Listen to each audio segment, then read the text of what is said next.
Hi, and welcome to Play It Loud. This is maybe a quick one, but I'm excited. It's here. Joni Mitchell's Jazz Box. And I hope you can see the smile on my face. This is truly excellent, but I want to put it in context, and particularly for those of you who really only know Joni Mitchell through maybe Blue, Court and Spark. Wonderful albums, but albums that are up there in people's top 5, top 10 easily. Fabulous albums, but for a lot of people, Joni Mitchell never went much further than that. They didn't perhaps explore the earlier ones. They know maybe Both Sides Now, Woodstock. Probably not the first album. I'll put my hand up here. I brought the first album when it came out. And as you go on after Court and Spark, she got more experimental and lost a lot of her audience. And I'll be honest, I could see why. I won't say I gave up, but I didn't buy her later albums probably until a few years after they were released, because Joni Mitchell changed.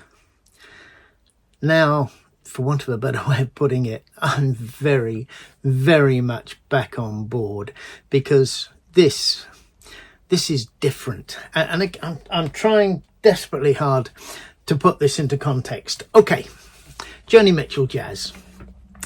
Joni Mitchell's Mingus album came out to, should we say, mixed reviews. It wasn't well received. What's she doing?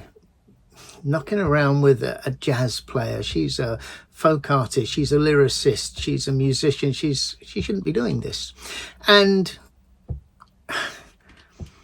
it's a long way from my favourite Joni Mitchell album. Probably ranks down around 7, 8, 9. It's got some good stuff on it, but it's not something you would go to very regularly.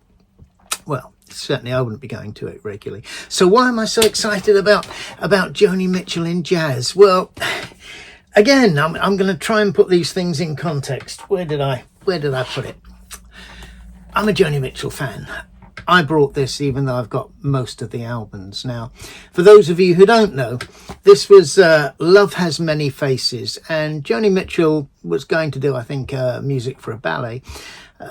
She put together on here 4 CDs, and she sequenced the tracks in a way that she was very happy with. And they weren't all the best known tracks that it wasn't a greatest hits by any means. It was she apparently spent a lot of time on it.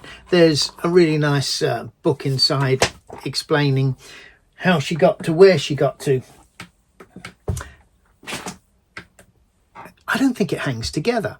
I've played it, and I played it more than once, but more often than not, I'll get to a track and then stop and go back to the album that track came from, because it flows a lot better. It sits nicely.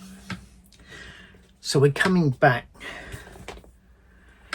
to Joni Mitchell in jazz, because this does flow. And before we get onto the albums themselves, a quick look at how they come. Lovely covers, different painting on each one, nice quality. Okay, we're not in Absolute Sounds territory, but they're good. And polyline sleeves.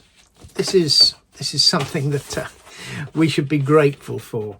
It's a nice box. It comes with he said, going down here, it comes with a small book, which I'm happy to go from, for want of a better way of putting it, because there's some stuff in here that I can't remember all of this, and there are tracks in here from literally every Joni Mitchell album. And from what I've heard, and at this point I'll put my hand up, I've only played the first 2 albums, but they really, really hang together. Far more than I think the Love CDs do.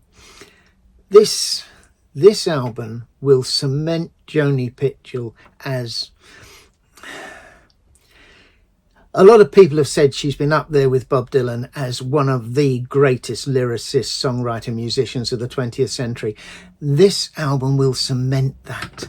It's not a greatest hits, it's not a Woodstock, it's not a Big Yellow Taxi, but it encompasses tracks from every one of her albums. And yeah, there's a couple of tracks from the Mingus album, God Must Be a Boogeyman, probably was bound to be on there, and there's a couple more. But the way these tracks are sequenced, the first album, I believe you could have been sat in Ronnie Scott's listening to a jazz vocalist, a band. It's that well done. Now, the second album, a lot more experimental and certainly wouldn't fit into that category. But it's exciting. It's wonderful. It's really, really clever.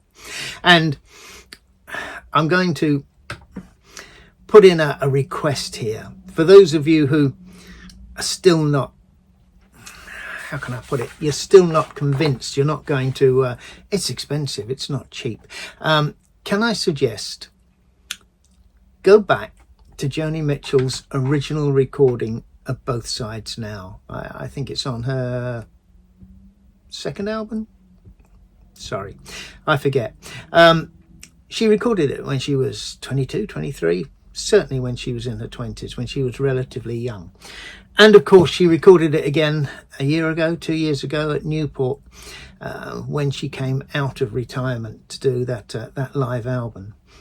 If you play her 20-year-old version, and then you play her, how old is she now? In her 80s?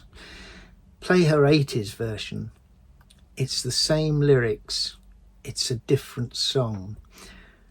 The woman's a genius, a musician of extraordinary depth, and still is. This Joni Mitchell's jazz box, I say again, will cement her reputation for the foreseeable future. She had a great reputation. This can only enhance it. It really is very, very good. So, stream it, buy it, get hold of it, play it in order, but play it loud. Thanks.